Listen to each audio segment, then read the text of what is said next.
Good morning, colleagues and Nebraskans. I didn't have the opportunity to speak on this bill yesterday, but I certainly share the concern about the intention that motivates and underlies LB504, but I agree with opponents of the bill, not opponents to the concept, but people who have raised concerns about LB504 that I'm not sure we're accomplishing the goal in the most surgical and effective way possible. There are some other bills that have come before us here in the legislature this session that speak to some of the same problems that LB504 addresses, but have had completely different outcomes here as through the course of our voting. Just a couple days ago, we were discussing LB31, which would put up guardrails to make sure that schools and software companies and third-party vendors that are contracted by schools, that the data they collect from their students aren't going to be sold. That when we're collecting data from kids that are using software in our schools, that we know those third-party software companies aren't going to be selling the data and exposing kids to be treated as a commodity, basically. What I said during that debate was that we should have an expectation that our kids are not a product, that we're not selling their information, and that we have transparency about these procedures. And in LB31, Senator Conrad introduced a solution just to make sure that parents were aware and had the information and could then opt out of any kind of data sharing or tracking that their kids would be experiencing in schools. It was just kind of an information bill. It was to require schools to have a policy disclosing when data is being shared.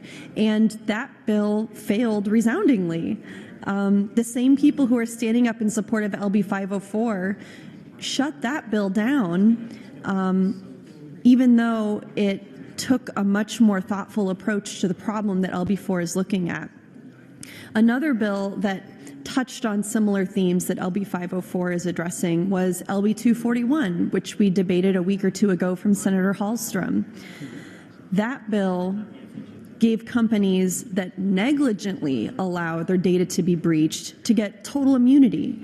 So why are we imposing a duty on companies to exercise reasonable care, quote unquote, to make sure that we're not sharing people's data? But then if that happens, those companies get total immunity from any prosecution if that happens. And again, the people supporting LB504 also supported that bill. So why even bother in LB504 protecting the data of kids if we're just going to turn around and give those companies total immunity if that data is leaked? In the past year, last year, I opposed Senator Merman's age verification bill for pornographic websites for many reasons. One was because these websites keep popping up. It's just implementation. I think the technology is ahead of where most members of the Nebraska legislature have a scope of understanding, frankly. Every single iPhone, I don't have an Android, but I assume those two, has a built-in VPN. I can do it right now. This is how much time it takes.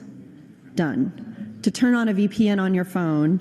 And now I can look at any of the websites that were restricted by the legislature in the last session.